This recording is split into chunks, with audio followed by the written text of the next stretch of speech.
दोस्तों, मैं अनुज कुमार आप सभी का एग्री न्यूज़ के यूट्यूब चैनल पर स्वागत करता हूं।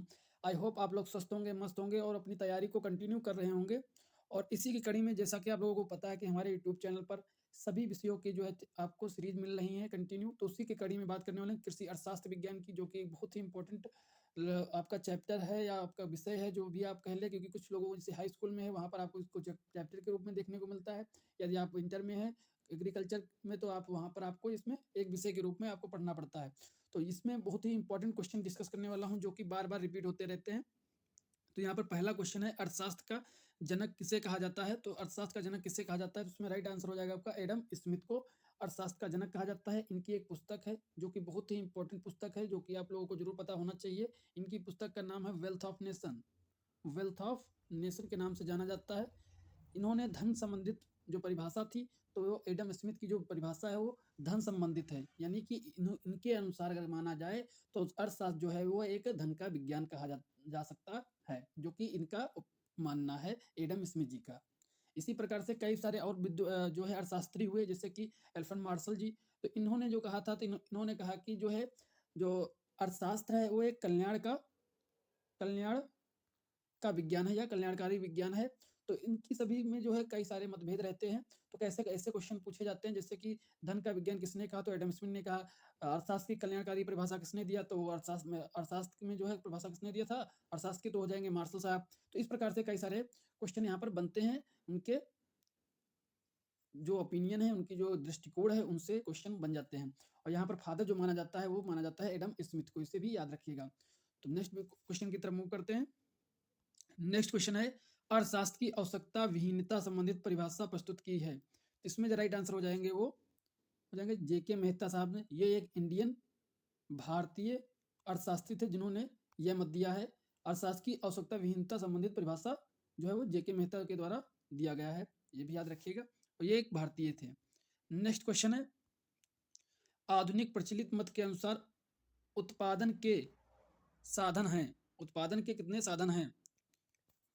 यहाँ पर आप लोग ये भी याद रखिएगा, यहाँ पर उत्पादन के साधन पूछा या उत्पादन के उपादान पूछा जाए।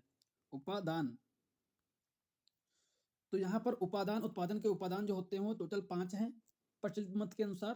कौन कौन से? बहुत ही इंपॉर्टेंट क्वेश्चन है, very very important question for UP board. UP board में बार बार ये क्वेश्चन पूछा जाता है कि उत्पादन के उपादान कितने हैं। तो यहाँ पर आपका राइट आंसर हो जाएगा 5। 5 में कौन कौन सा? एक हो जाएगा आपका भूमि, श्रम, संगठन, पूंजी एंड उद्यम। क्या हो जाएगा? भूमि।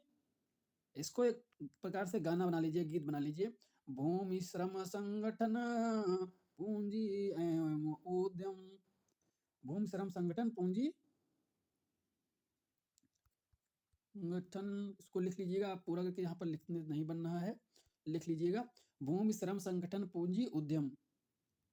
ये 5 होते हैं। तो इसे 2-3 बार रिपीट करिए। भूमि, श्रम, संगठन, पूंजी, उद्यम। भूमि, श्रम, संगठन, पूंजी, उद्यम। इस प्रकार से गीत बना लीजिए ताकि आपको याद रहे। जब आपको ये क्वेश्चन बहुत बार पूछा जाता है, निश्चित में पूछ लिया जाता है, सभी के नाम लिखने होते हैं, या आपका जो है एमसीक्यू में पूछ लिया जाता है कि कितने प्रकार के होते हैं, कितने कौन कौन से हैं और कितने प्रकार के होते हैं, ऐसे करके इसमें पूछ लिए जाते हैं। और कितने होते हैं, ऐसे करके क्वेश्चन बन जाता है। बहुत इंपॉर्टेंट क्वेश्चन है, जरूर याद रखिएगा। नेक्स्ट है, उत्पादन का कौन सा साधन प्रकृति का निःशुल्क उपहार कहा जाता है? अभी मैंने बात किया भूमि, श्रम, संगठन इसमें नहीं दिया है। भूमि, श्रम, संगठन, पूंजी एंड उद्यम, ये जो है 4 इसमें दिया गया है। और जो चौथा था, 5वां था आपका, वो संगठन था। तो यहाँ पर आपका पूछा है प्रकृति का निःशुल्क उपहार। इसमें से निःशुल्क उपहार क्या हो सकता है? वो होगा आपका भूमि। भूमि जो है वो प्रकृति का निःशुल्क उपहार है। भूमि को किसी ने बनाया नहीं है, वो कैसा है? प्रकृति का निःशुल्क उपहार है भूमि। तो ऐसे क्वेश्चन भी पूछा जाता है। नेक्स्ट है, प्रतिफल उत्पादन के कितने नियम हैं? प्रतिफल उत्पादन के कितने नियम हैं? तो यहाँ पर इसके नियम की बात करें तो प्रतिफल उत्पादन के 3 नियम माने जाते हैं। कौन कौन सा? प्रतिफल का ह्रास नियम, प्रतिफल उत्पादन का ह्रास नियम, प्रतिफल उत्पादन का ह्रास नियम। एक होता है समता का नियम, समता का नियम। एक होता है वृद्धि का नियम, प्रतिफल उत्पादन का वृद्धि का नियम। इसमें अंतर क्या होता है? एक में होता है कि पांचों उपादानों में से, जो आपका पहला था ह्रास नियम, उसमें हो जाएगा पांचों उपादानों में से किन्हीं 2 या 3 उपादानों की जो है कमी कर दी जाए। कमी कर दी जाए तो उस पर जो उत्पादन होगा उस पर क्या प्रभाव पड़ेगा, समझिएगा यहाँ पर। जैसे कि आपने कोई उद्यम चालू किया, वहाँ पर आपको पाँचों उपादान जो है इसमें इंक्लूड करना है, पाँचों उपादान, उससे ही आपका उत्पादन होगा। कोई उद्यम है आपका, इंटरप्राइजेज़ है, उससे आप कोई उत्पादन लेना चाहते हैं, तो वहाँ पर आपको आवश्यकता कितनी होगी? भूमि की, श्रम की, संगठन की और पूँजी की। तो ये सभी की आपकी आवश्यकता होगी। तो यहाँ पर जब आप आवश्यकता होगी आपकी, जब यदि आप यहाँ पर किसी 2 को या किसी 3 को कम करके उत्पादन पर उसका क्या प्रभाव पड़ रहा है, आप समझ लीजिए उसके उत्पादन में क्या प्रभाव पड़ता है, तो उसका उत्पादन जो है वो कम रह जाता है। तो ये होता है प्रतिफल उत्पादन का ह्रास का नियम। जब कमी हो तो ह्रास का नियम हो जाएगा।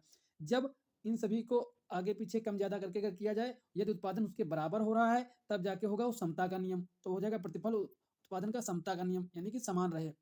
नेक्स्ट हो जाएगा थर्ड नंबर, प्रतिफल उत्पादन का वृद्धि नियम। वृद्धि नियम में क्या होता है?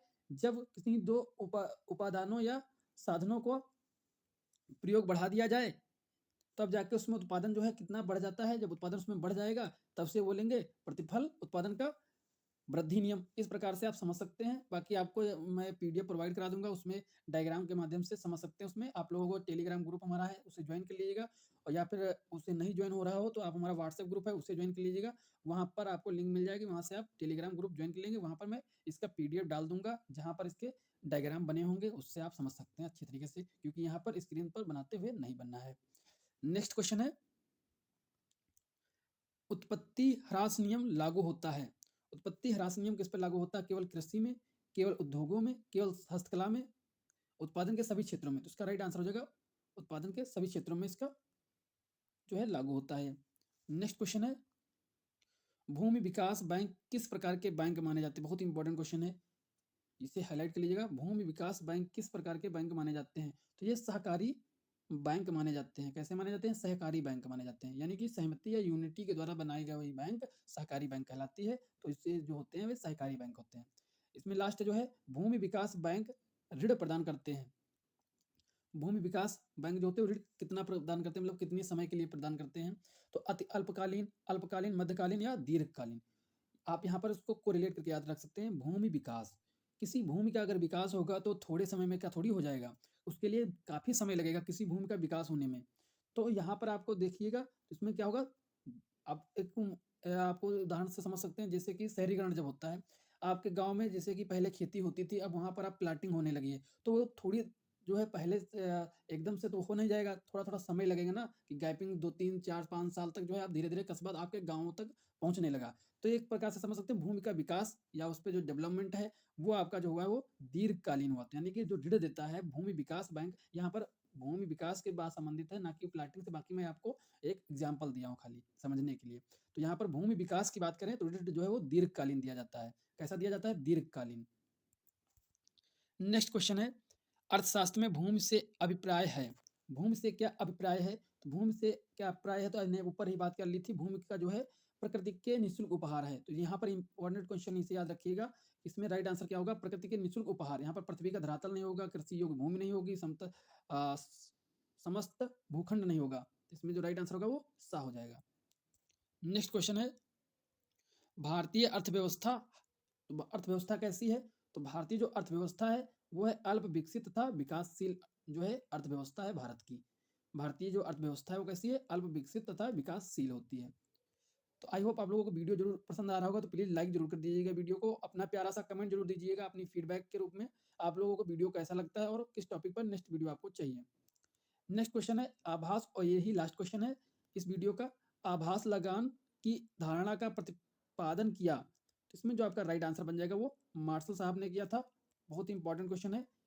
लगान का जो रेंट का लगान का जो नियम है वो रिकार्डो ने दिया था, लेकिन आभास लगान जो होता है उसका जो प्रतिपादन किया था वो मार्शल साहब ने किया था। ऐसे करके क्वेश्चन बहुत ही इंपॉर्टेंट बन जाते हैं, जैसे कि आप यहाँ पर देख सकते हैं 2011 में और 14 में पूछा गया और भी में पूछा गया है। तो ये वीडियो को समाप्त करते हैं यहीं पर, मिलते हैं नेक्स्ट वीडियो में। तब तक के लिए जय हिंद। आप लोग एक कमेंट जरूर करिएगा, कमेंट करके बताइएगा आपको वीडियो कैसा लगा। मिलते हैं नेक्स्ट वीडियो, तब तक के लिए जय हिंद।